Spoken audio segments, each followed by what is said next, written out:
Hi everyone, Gabi here. I am a master NLP practitioner, an EFT coach, a mindset shifting coach, and a law of assumption coach here at Create Your Future. And thank you so much for joining me as we dive deep into the law of assumption to figure out how to make it work for you.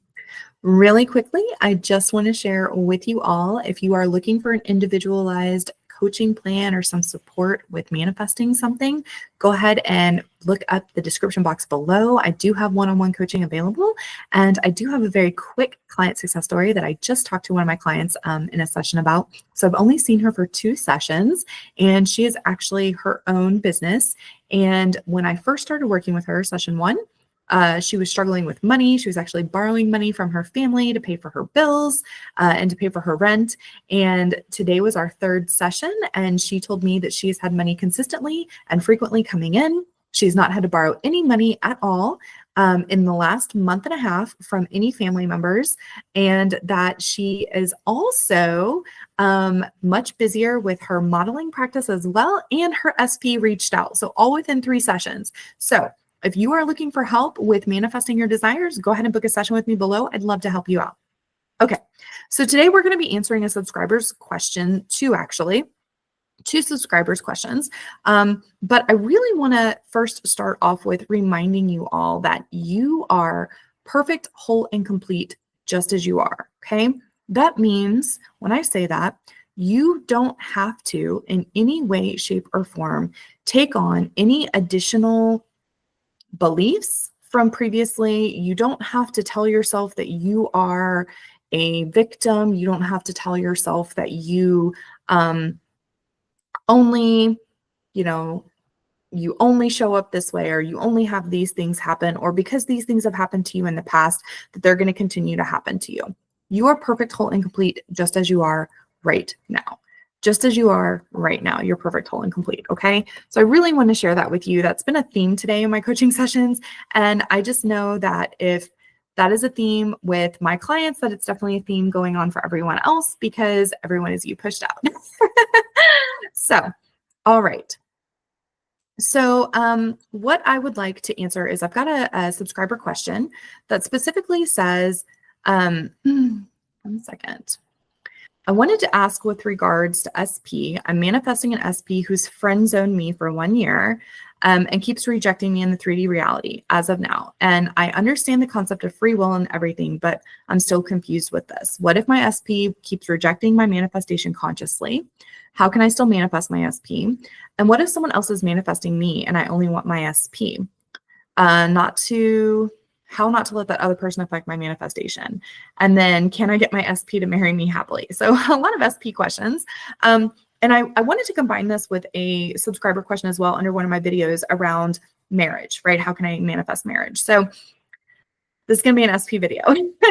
So the first thing that I want to identify for you all is that in your reality, just your reality, you are an individualized point of consciousness. And what does that mean? Well, that means that in your reality, you are the only one who has free will. You are the only one who's really even having thoughts.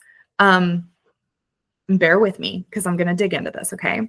You're the only one who is deciding how other people are showing up in your world. You are the only one who is deciding what other people are thinking and doing in your world. You are, in essence, and Neville speak to this, other people as being kind of dead in the eyes or not really there or puppets. I've heard all sorts of different terminology for it, but basically you are the only one. Okay. So if you think about your 3D world as like a simulation, you are the person typing on the keyboard. If you're playing a simulation game, you're typing on the keyboard, you're controlling the mouse, and your human self is your avatar. You are also getting to control everyone else outside of you, okay? Now, you're going to ask, I know, about free will, and I know this particular subscriber said they understood free will, so let me also just clarify free will. Free will only applies to the individual who has their individualized point of consciousness in their own reality. So your SP has their own reality. And in their reality, they are their own individualized point of consciousness. So they have free will there. You don't have free will in your SP's reality, okay? And if you think about your reality as a bubble, then your SP has a bubble, your mom has a bubble, Your best friend has a bubble. Your dad has a bubble. Like everyone has a bubble. Okay. And those bubbles don't intertwine. But in each bubble, those individuals who are the operant power in those bubbles or those realities are the only ones with free will. Okay. So first and foremost, this means that as long as you are selecting creation, because creation is finished. So as long as you are selecting the creation that you want, the one that you are telling yourself that you can have, the one that you're telling yourself is true for you, then that shows up in your reality. So you're probably going, okay, Gabi, I don't understand that. That's a little woo-woo. I get you. I got you. Let's talk through this. So if you are telling yourself, my SP has friend zoned me, my SP is rejecting me in the 3D, then that is what is going to happen. You are actually maintaining that manifestation because you're selecting it over and over again by saying that's what's happening. Okay. Now let's take away that selection. Let's say we're not saying that anymore. What we need to do then is we need to define for you, who is the operant power. So you who holds the free will, who am I with my SP in a committed relationship? So you're talking about marriage. Who am I as a married woman to my SP? Okay. Now you're probably saying, okay, well, what about all the affirmations for my SP? Those are great. But at the end of the day, you are not changing anything externally outside of you. So you are not changing your SP. You're not changing, the money at the store or anything like that. You're changing you. And how do you do that? You change your viewpoint of those things, right? So you have to start telling yourself that you are in a committed relationship with your SP. You have to start telling yourself that you are married to your SP. You have to start really allowing yourself to believe that. And how do you believe that? Well, you go to what the experience is. So Neville says that this is the wish fulfilled. You go to the wish fulfilled. You go and embody it inside. You can use techniques to do that, techniques to move you to that space. You can use a technique like an affirmation technique. You can use visualization, scripting, sats, all those things to move you to the version of you who already has your desire. For those of us who have really logical brains, what I have found and what I teach my clients is sometimes you just need to ask yourself, what would I be thinking if I had that? If I had that in my life right now, if right now I was experiencing being married to my SP, what would that look like for me? What would be different in my life then versus now? What would I be thinking? Well, you wouldn't be thinking, I'm friend zoned, I'm being rejected. How is he going to marry me? Is he ever going to ask? Like, are we ever going to get there? You're not thinking any of those things because you're already there. You're already in that experience, right? So you need to really be thinking about on a day-to-day basis, if I'm married, what does that look like? Okay. If we're together, what does that look like? And that is where then you can start saying to yourself, because you are the operant power in your reality, you can start saying to yourself, well, my SP would show up like this. Well, who are you if your SP is showing up like that, right? So think about it in terms of if you are, best way I can do this is magnets, right? So if you are right now, telling yourself that you are in a married and committed relationship with your SP, that you are a married person, your life is easy and effortless, that you have a safe environment, that you're content, that you guys have such great communication, that your relationship is beautiful, and that you just love everything about it, that you're just in a state of peace and contentment and joy and happiness. Even if life gets a little bumpy, you still are able to work through those things. If you're telling yourself all of those things and that that's who you are, then the version of your SP who is the person in your reality that can show up that way is the version that you select. So what does that mean? That means that if you're magnetizing, and I'm going to use some energy words here, right? So if you are vibrating at a particular energy, then you're going to pull in something that matches that, right? So if you're a magnet, you're going to attract what matches that. And I want you to hear me because I'm not talking about law of attraction here.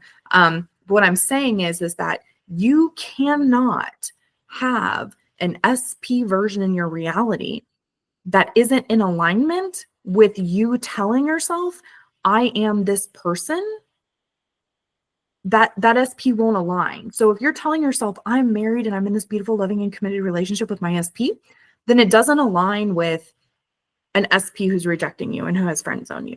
Does that make sense? So you have to identify, who am I in this committed, loving relationship? Who am I married to my SP? Once you've identified that, then it's just a matter of returning to that identification. So reminding yourself through persistence that in the now moment, this is who I am. And when you recognize that you're not thinking that that's who you are, you return to it. In the now moment, this is who I am. When you recognize that you're not thinking that that's who you are, in the now moment, this is who I am. So it's just a matter of returning to that over and over and over again. Also, just a quick reminder, you can't hold two stories that are opposite of each other simultaneously. So you can't say, I'm married to my SP, but I'm also friend zoned. I'm married to my SP, but in my 3D, he's rejecting me. I'm married to my SP, but other people are impacting my manifestation, which also doesn't align with you being the operant power and the god or goddess of your reality. Okay. So what you need to do and what you should do, and what I'm going to challenge you to do, is I'm going to challenge you that for the next 2 weeks, anytime you think about your SP, tell yourself, that's my husband.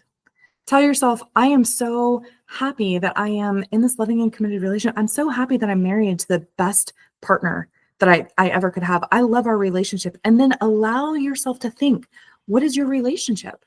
What is your relationship like? What are you like as a married woman? How are you showing up in the world? Okay. That's it. That's all you need to do. And it has to conform. It has to, because you are the operant power. You are the person who is literally generating your reality. So if you're telling yourself, I'm friend zoned, I'm not married, my SP is rejecting me, then you're showing up as the version of you who's friend zoned, not married, and your SP is rejecting. If you're telling yourself, I'm married, and you're really allowing yourself to play with that idea and to really sit in the experience of what that means for you, and you return to that over and over and over again, then that is who you are selecting to be. And your SP has to show up and match that. All right. Drop a light bulb down below if this resonated with you. If you need any help or support, go ahead and book a one-on-one session with me. I would love to help you. And please go ahead and like and subscribe to our channel. If you found this helpful, I know you did, go ahead and share it as well. All right. I will see you next week. Bye.